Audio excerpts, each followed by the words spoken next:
halfway through the year. Are we really? It's time for a financial checkup. Our friend Chase Wilsey with Wilsey Asset Management is here. Chase, good morning. Good morning. Got to be honest, had to look at the calendar, make sure, yeah, it's almost July.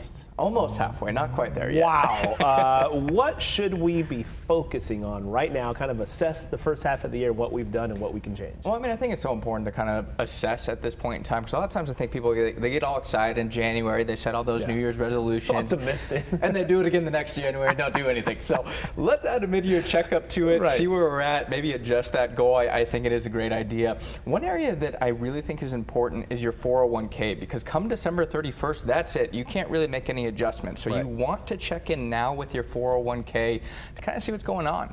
And one big thing that I've actually been noticing is of more interest to people is kind of maxing out their 401k, which is great. But a lot of times people, what they'll do is maybe if they're a super saver all column, they'll max it out in the first part of the year. There is a downside to this. Really? Because if your company offers a match, but that match occurs per pay period rather than per year. Okay. So what that means is the calculation is done on each pay period. If you don't put money in a pay period, you don't get that match. So make numbers easy. If you make $100,000 in the year, you max out your 401k in the first part of the year, they match 4%. You're only going to get $2,000 of a match instead of $4,000 of that match. So this is one thing I tell people with the 401k, understand what is going on with your 401k, because there are little intricacies to each individual 401k plan that you really have to understand. Sometimes you got to read the fine print or talk to your HR representative.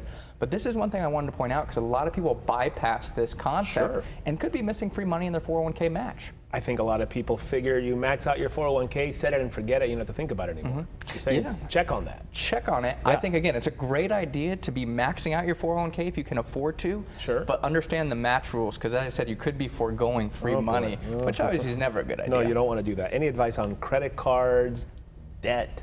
Again, very important, kind of check in on those debt levels, see where they're at. That is always a top priority for people to get those credit cards paid off. I tell people credit cards are a great tool, but they have to be used properly. I mean, you can get great rewards from the credit cards, but if you have 3 months of interest payments, let's say, it totally wipes out the benefit of the rewards. And I was kind of surprised, about 44% of people, according to a Bankrate survey, are actually carrying a balance month to month, which is definitely something you need to prioritize. Stay on top of that credit card debt. Just talked about credit cards and debt. What about, there's a lot of these buy now, pay later loans. How do those work versus like a credit card? And I mean, are those good? Are they not good? Yeah, I mean, this is something that's really kind of been growing in interest over the last couple years. I think it really kind of started to peak a couple years ago. But it's something that, you know, you can make installment payments, I'll say, or you can get like 6 months free financing, things like that. They can be useful, but I'll tell you, I'm not a big advocate of them generally. I said they have their place. I've used them personally. When I bought my wife's engagement ring, it was a 12-month free financing. I'm like, that's great. No interest. I'll take it. But a lot of times I see people, what they'll do, it's like 4 payments over like 6 weeks, let's say.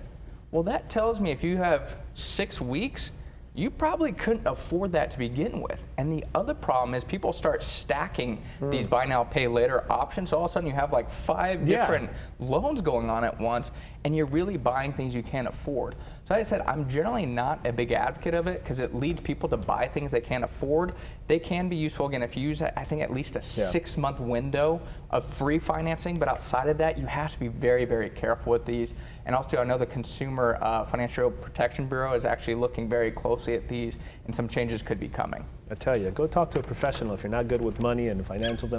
Apple discontinued its buy now, pay later service just like, I think like a week ago. So they're looking at their numbers. And it's a confusing space, and I said the regulations are kind of starting to build up on it. If you can't make money, they're going to start changing it. Maybe higher interest rates could be coming.